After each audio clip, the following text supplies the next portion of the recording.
Good morning. Edwina Murphy-Droomer is my name, and I want to warmly welcome you to this interview in this series where I'm interviewing phenomenal feminine entrepreneurs in order to gain their life-changing insights on taking control of your prosperity, your freedom, and your beautiful future. Today, I am so excited to introduce you to Nellie Corriveau. Nellie, welcome, and thank you so much for being with us. I am so excited to be here, Edwina. So excited.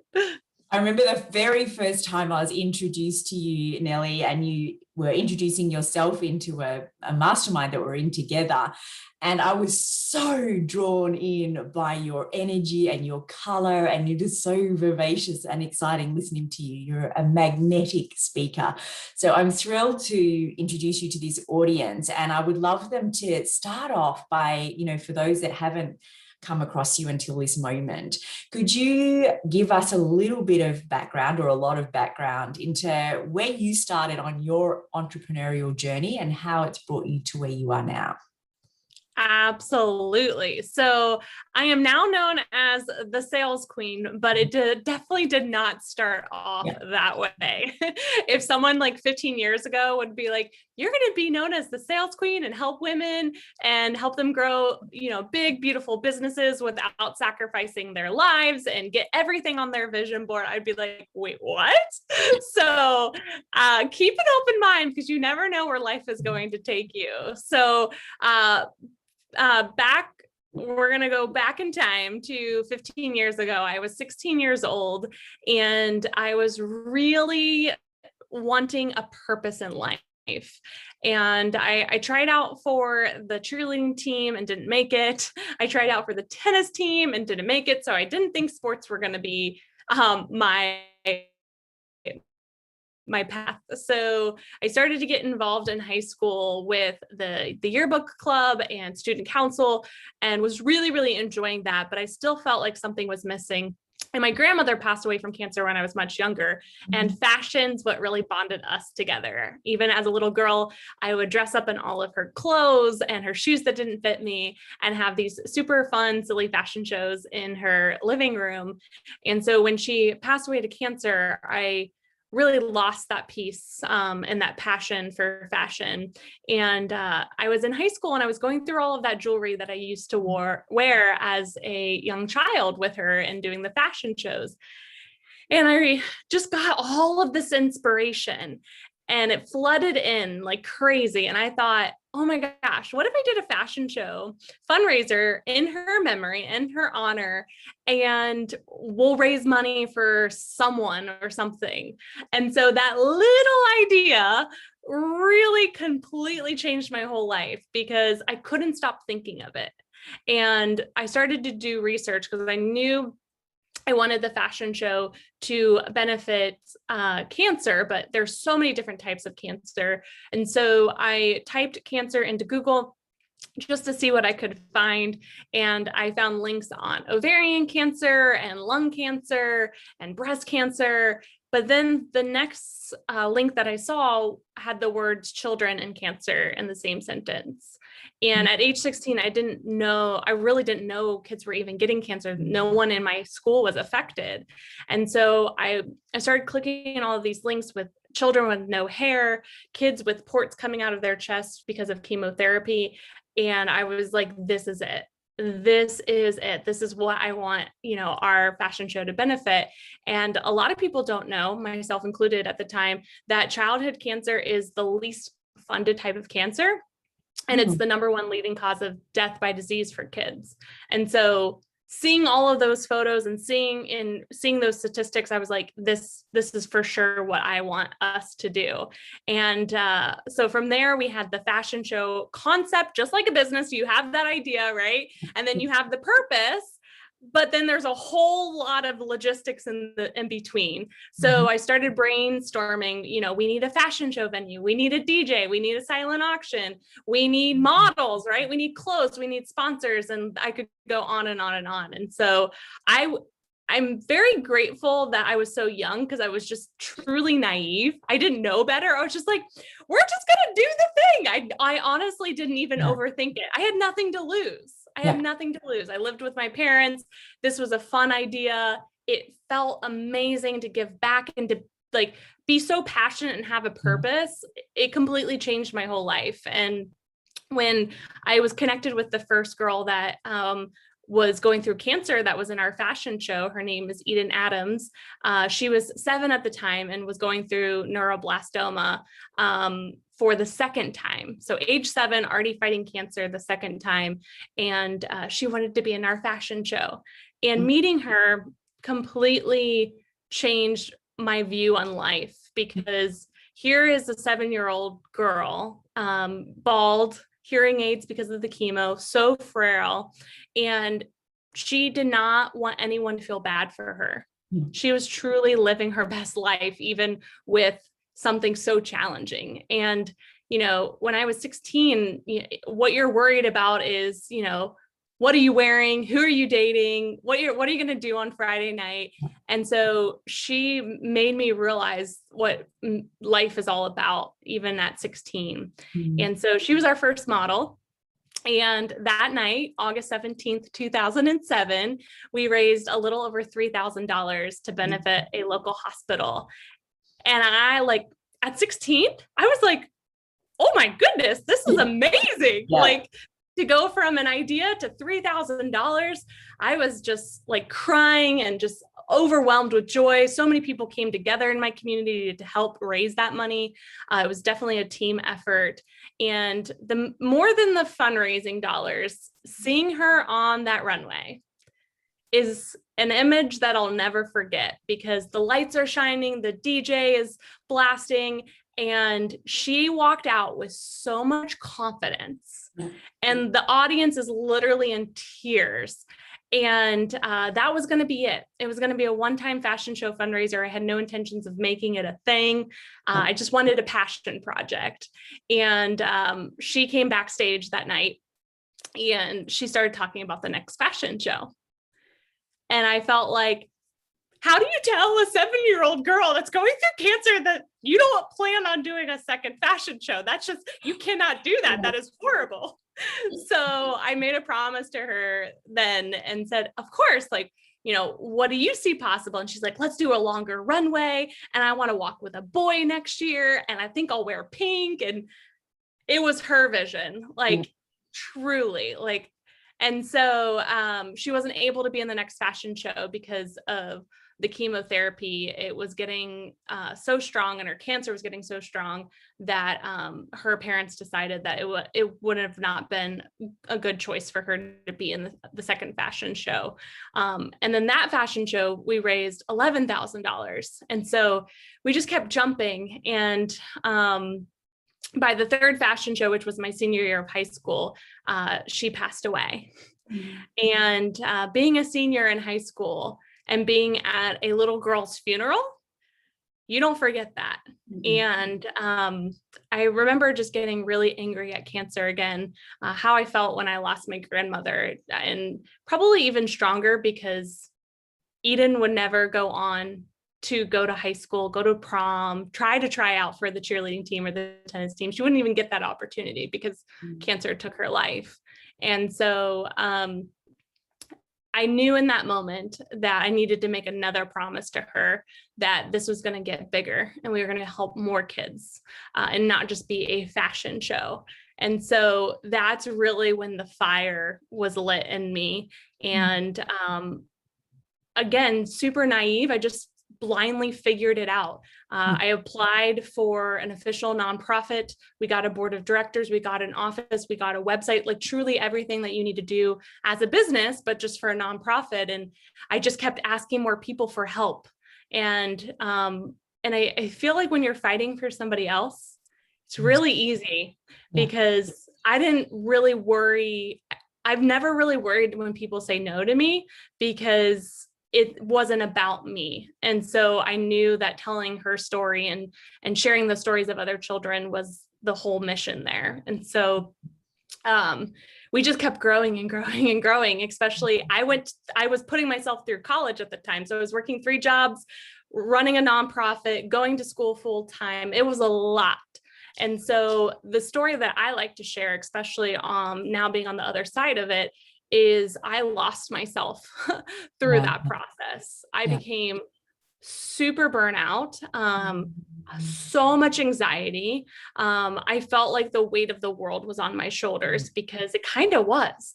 Yeah. You know, we still to this day, we support families financially and emotionally. So anything from a mortgage payment, gas cards, grocery cards, Christmas presents, back to school supplies, anything to help make their life a little bit easier. We like directly, the money goes back into the community. And so we're fundraising it, and then it's going back out. And so rightfully so, I felt like the weight of the world was on my shoulders. So it was definitely a full responsibility, recipe for disaster, to the point where I was not eating super healthy. I was not sleeping. There were multiple times where I had to pull over on the side of the road because of panic attacks. And so that's when my life started to change personally, where there was one time where I was pulled over on the side of the road on the highway, and all these cars were going by so fast. But yet all these people were telling me, "You're so successful." I was getting award after award. We were raising millions of dollars. I was on the news all the time in publications. And you know, when you're chasing that and people are telling you that you're successful, then the hustle becomes your life. And you're like, if this is success, I don't know if I want it. Yeah. And so I made a promise to myself, just like I made a promise to Eden multiple times, is that things get to change. This is not how I want to live my life. And so I started to take care of me. It was my full responsibility. No one was putting all of that pressure on me. I was putting all of that pressure on myself. And so I started to make changes. I started first with my health and fitness, and I lost 40 pounds. And I was like, wow, this is amazing. I have so much more energy now, right? Started sleeping more. And then I felt super energized and started finding this whole world of personal development with books and conferences and leadership retreats and trainings. And my eyes were just wide open to just even bigger possibilities for me as a leader. And the confidence in myself, like how Eden was on, you know, the first night of the fashion show. I'm like, wow, that's so much confidence. I could slowly start seeing that in myself as I was starting to take care of me and put myself as a priority. And what's so beautiful about all of this is that the nonprofit did way more successful when I was taking care of me. And I think that's important to acknowledge. Like, I would go into these big corporate meetings after taking care of me, and I would go in with even more confidence and be even more bold. And the nonprofit benefited from that. So it's interesting how we think that we can't have it all, and that we as women have to sacrifice us in order to get to where we want to go. And being on the other side of that, I don't think that's true anymore.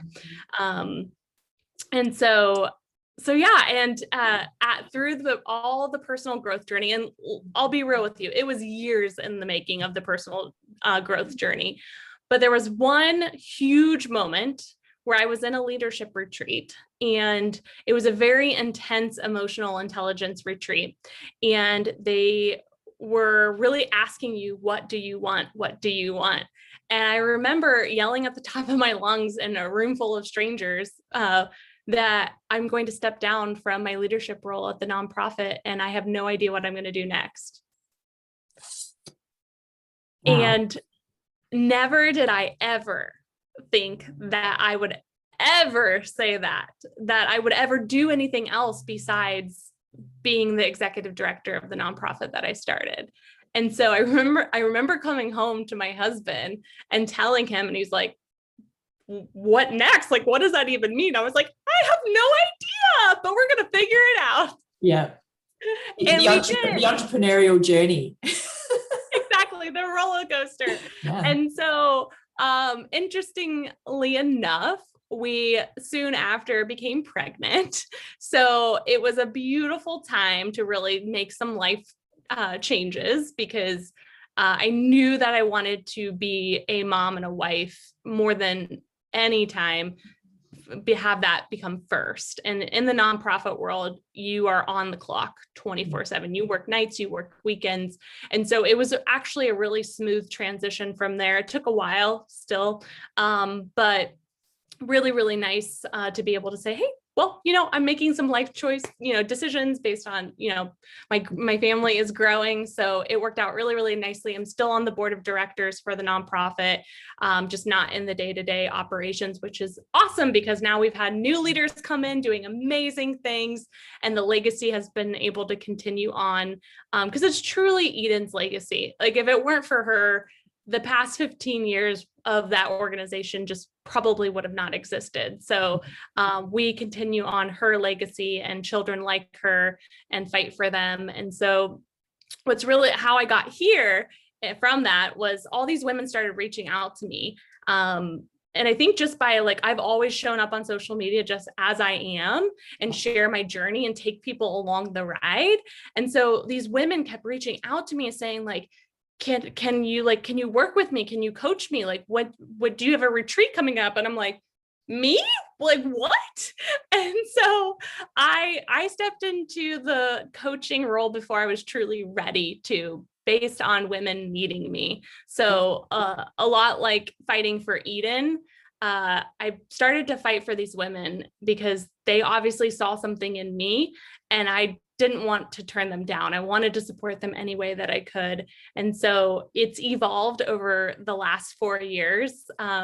But really what I love to do is support women, getting them to 6 figures in their business, because that means that we have a financial proven model that works, and you can pay yourself and you can hire some support, and then we can scale beyond the 6-figure mark for sure. So I truly just feel so blessed to be here and support and be a cheerleader for women on the good days and the bad days, and just support any way that I can. So in a nutshell, that is my story. Nellie, it is a magnificent story. Oh my goodness. I'm in awe. Honestly, I'm in awe. It's amazing what you've done, what you've achieved, and what you now get to pass on. That legacy is extraordinary. Your why obviously was just so compelling that it was the foundation that helped you to create what you've created. Your why's shifted now. I can hear that it's your family and it's supporting these women. Is that, am I on the mark there? Is that what it is? Or is there more to it? I think it's, I'm stressing this point because I think that so many people go straight to well, I'm going to work because I've got to make money. And they're not really seeing the why that is that amazing foundation that gets you what you're after. So can we dive in there a bit further? Absolutely. So when I transitioned out of the nonprofit, like I mentioned, I didn't know what that looked like. It was truly going in blind. And there were no expectations of making 6 figures or teaching other people how to do it. It was women wanted to talk to me and I wanted to listen. And my brain is very much, give me a problem and let's figure it out together. I get very fixated on it, like solution, let's go. And so, I feel like women, especially in business, feel so alone. And if I could be that safe space for them, I wanted to do it. And so it's evolved over the years. But what's interesting is that when I was in a coaching program for myself, and that coach kept saying, niche down, I was like, I don't know what to do. So if you've ever been stressed about niching down, I totally can relate. But it is very, very important. And so I discovered that 88% of women-owned businesses are making under 6 figures. And then only 2% of women-owned businesses go on to make 7 figures a year. And so that alone was like, I want to be a part of that. I want to help shatter the glass ceiling and really support women with scaling a business, because if not, then we have a very expensive hobby and it holds you back. And I know you do so much for women with vision boards, and you hear these visions, and I hear them too. And I'm like, those things cost money. Those experiences cost money. And so your business can be a vehicle to get everything that you want. And so that's when everything collided together of, I want to support women and helping them get to six figures and make it so much easier for them, because I was blindly doing it and trying to figure it out. And I got there, but it was very, very messy. So then I looked back and was like, what could I have done easier? Put that into a recipe for women and then teach it to them. Yeah. I think I know that we still have so far to go in the conversation around money with women, because I've got clients and they don't want to put how much things are, or they want to put how much things are on their website because they don't want to be faced with having to ask for money on a sales call. And, there's still this real sense of being greedy or grubby or, around money. And I think it's a conversation. It's actually the perfect conversation to be having with you, that we need to have a different conversation around money and women making money, and how magical it is and how much more we can do in the world the more money we have. So when you have clients that are really struggling with asking for money for what they do, what is your conversation?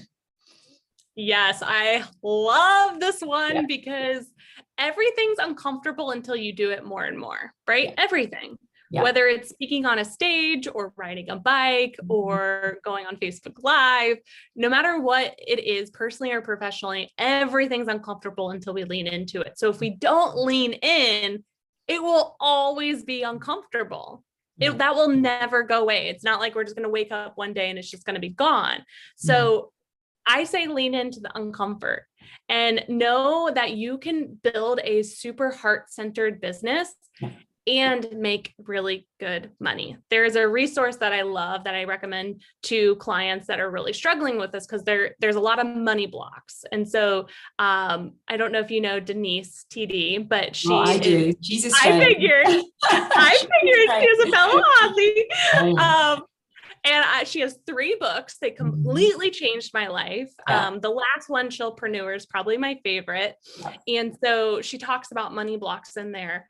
And she shares that 80% of what's holding you back from that next level of money is your money blocks, which is truly your mindset around money and your relationship around money, which is powerful, that it's no one else but us. That means we can really course correct way faster than if it was a strategy or, a product, or those things are actually the easy things, but yet we put so much more energy around those than looking inward. And so my friend said this too, that I think your audience would love. She said, money amplifies who you already are. So when we start to get really excited that if you're a giver, you're going to be able to give more. If you love going on trips, you're going to be able to go on trips more. If you love to give gifts to other people, you're going to be able to do that more. And Denise's books, and even just that alone, has completely changed my money mindset around it, of like, we get to be loud and proud. And that's truly how we're going to shatter the glass ceiling and inspire other women to rise with us, is working on our money mindset. Denise Duffield Thomas is amazing at the work that she does. She truly is. I'm just going to second that. All my clients end up with her books as well, because it is that piece, but that, that mindset is key. And I spent a huge amount of money flying back and forth to the States end of 2019 to do leadership training. And it was from my coach at the time, who had said to me, I'm going to put giving $1 million to charity on my vision board this year. And that was the thing that flipped that money conversation in my head, because it became about generosity and giving rather than the taking. And that was what I needed to hear, was the thing that flipped that conversation around money in my head. So leadership and that work that we do on ourselves and our own mindset, you've hinted that, you talked about the fact that you did it as well. I remember having somebody screaming at me, "What do you want?" as well. I don't know if we did the same leadership training. I'm sure we did. that what do you want? It was like, oh my gosh, I don't know. And it is interesting because so many people, we've never actually asked ourselves that question, where, as women, we're often in that giving to other people. And then when somebody says to you, what do you want? Or what do you love? Particularly as mums, it's often, I don't know. I don't think I've thought about it for a while. Going to the toilet by myself without somebody interrupting. That's a win. Guilty. So I'd love to hear your perspective on what feminine leadership is and the role that plays in your family, your community, and your business. This is one of my favorite topics. We're just like having the best girl talk ever, all my favorite topics. Yeah. So it's everything to me because it is so needed. And if you're watching this, I want you to know that your voice matters. We need every single woman rising to her fullest potential, because our daughters are counting on us. Our nieces, girls that we don't even know, are counting on us. And this is how we create the transformation that's really needed in the world, is women taking a seat at the table and speaking up in all different areas. And so I've noticed that the more I've been immersed in this world, that the law of association is so powerful, because when we're surrounded by other positive women, we believe in ourselves so much more. And so for me, feminine leadership is really locking arms with other women and knowing that everyone can win. There's plenty of success for everyone. And we're going to be able to get there way faster if we do this together, rather than living out of scarcity that, oh my gosh, I can't promote her. I can't, team up with her because there's not going to be enough. There's more than enough.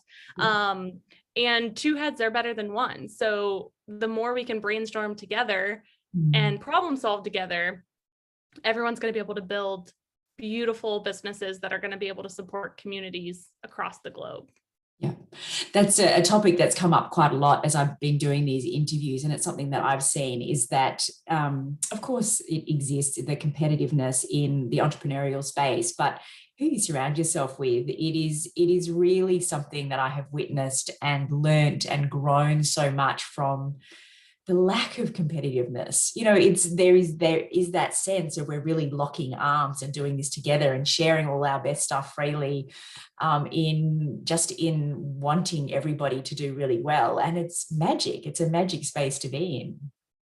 Absolutely. And guess what? We're still human, and you're probably going to have, triggers that show up for you because we're human. And so what I like to do in those situations is, when we're triggered by like another female, there's something that we get to work on with that. There's always a mirror, right? And so even that tool alone has taught me that it honestly has nothing to do with that person. There's something that person is triggering in me that I get to work on, which probably comes back to a money mindset, a money block. And so the more we start looking at competition, because there is competition, right?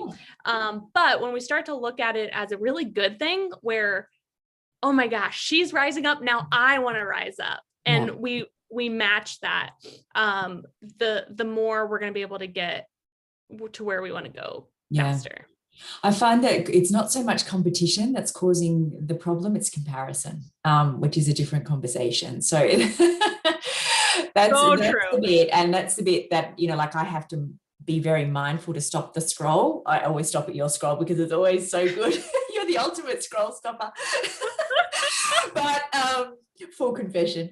But it is. And the minute I find myself going, oh my gosh, she's doing this, I can't keep up, who am I to, then it's time to just back off, like put down the phone, put down social media, go back to your why, go back to what you're creating, breathe and reset, because that comparison thing is big.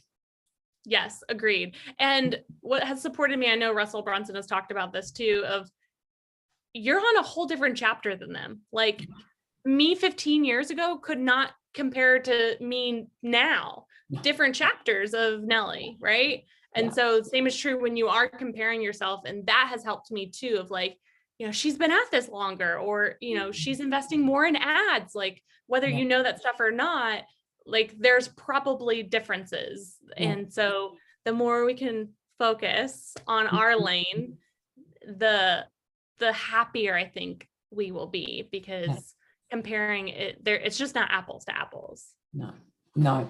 You touched before on being part of a safe community, and that's something that I want to come back to, because I think it's really, really key in this whole conversation. Everybody, where we're growing, who we're listening to. And I think for women, feeling like they're in a safe container where they can be authentic, where they can share the things that are not working and celebrate the things that are, is really key. So I know you've done a lot of work in creating your communities, and, can you give me a picture of what that looks like for you and your community? How do you create that sense of safety, I think, is the question. Yeah, I think it starts with the leader and really setting the expectations. And it does take time. Like I remember when my community, because I have multiple different communities, and we start with a free community. That way, no matter where you're at, you have a safe space to come and learn and grow. And then if you want to continue on with us, fantastic. So we have multiple different containers for women based on where they're at and what's going on. But it's taken a lot of time, right? And so I think knowing that the more you work on you, the more your community is going to get so much value from that, because you're modeling what it looks like to be a leader and to share a safe space. And one thing that's really big in all of our communities is sharing wins. And not until recently have I shared why that's so important. And so I'm constantly sharing why now, because as women, we get a really big win accomplished, or even small wins too, because they matter, and we don't celebrate it, or we don't know where to go to celebrate.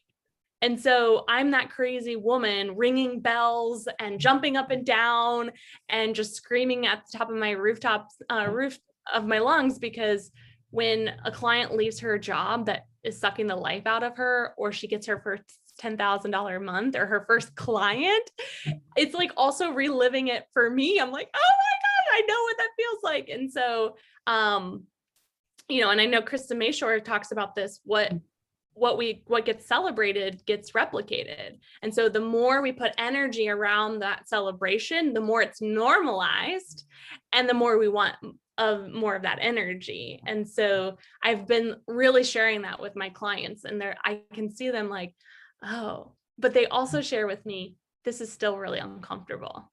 And so that shows me that we've got a lot of work to do. But so I'll continue to be that crazy woman jumping up and down. So yeah, I think a lot of creating that safe space is truly leadership. And what we've been stepping into is it not just being me. So I often will talk to our students, and they'll be sharing something with me privately. I'm like, oh my gosh, that's so good. Go into the group and share that with everyone. And that's what I've learned from my mentors. And so that's huge, because then they're stepping up as a leader and also sharing it to inspire other people. But then it goes deeper inside of them and anchors in them when they repeat it again. So that's another thing that we've been really making sure we're being intentional around. Yeah, I think it's so important. And I don't know if it's the same in the US as it is in Australia, but we have this whole, it's like tall poppy syndrome, or don't boast. It's, to share, celebrate wins, or that you've made money, heaven forbid, don't talk about money. It's seen as boasting, and don't, get too big for your boots. That kind of idea is really prevalent. I talk about, don't surround yourself with crabs. The crabs in a bucket? If that's true. If you put a whole lot of crabs in a bucket, if one starts to climb out and grabs hold of the top, the others will actually pull it down. Oh, I know. Fascinating, isn't it? Don't surround yourself with crabs. I love that. So good. Feel free to use that one. It's a great Yeah. visual. Yeah. It's a great visual. We've touched on, you know, leadership and that community, and the next obvious piece of that conversation is vulnerability and the role that vulnerability plays, particularly for women, and being able to share stories authentically. I think it's something that you do really well. So can we just touch on that as well? Oh, yes. Edwina, you're touching on all of my favorite subjects here. It's like you knew. I love this. Vulnerability is, again, uncomfortable. Yeah. All of these topics are so uncomfortable, but they're so rewarding the more you step into them. And so with vulnerability, for me, as I've been more and more vulnerable over the years, it actually is very therapeutic, because I don't feel like I have to hide. Like, sometimes you'll see my kid running around as I'm coaching, and that's life. You'll see a messy room. You'll see me with no makeup. And so vulnerability to me is a verb. It's really you moving through the motions. It's not always you have to type something, right? Yeah. It's really showing up as you are and not having to feel like you have to have all your ish together, be perfect, you know, have the perfect funnel or any of those things to be amazing and worthy of earning money, because that's just the furthest thing from the truth. And so just showing up as you are is truly the best thing that you can do to be vulnerable and be authentic, and be able to show people what it's like just to be you. A lot of people have said, like, it's so refreshing and like just nice that I don't feel like I have to be always like, you know, polished and put together. It's like, no, girl, come as you are, and we're gonna build this business together, whether you've got kids running around or a messy home, or, you know, any of those things that we feel like we have to like put together. It's okay. Just come as you are. Shame, I think was it Brene Brown? I refer to Brene Brown all the time. I adore her, but I think she was the one that said that, you know, shame can't live in the light. So as soon as we start talking about it, somebody else is going to say, oh, me too. I'm so glad you shared that, because you know, and it allows us all to get rid of the shame and normalize these conversations. It's making me think, I felt when you shared I think you were on roller skates or rollerblades and you fell and landed on your butt. And I just had this moment, it's like, oh my gosh, I can almost feel it. No. It was fabulous. It was fabulous.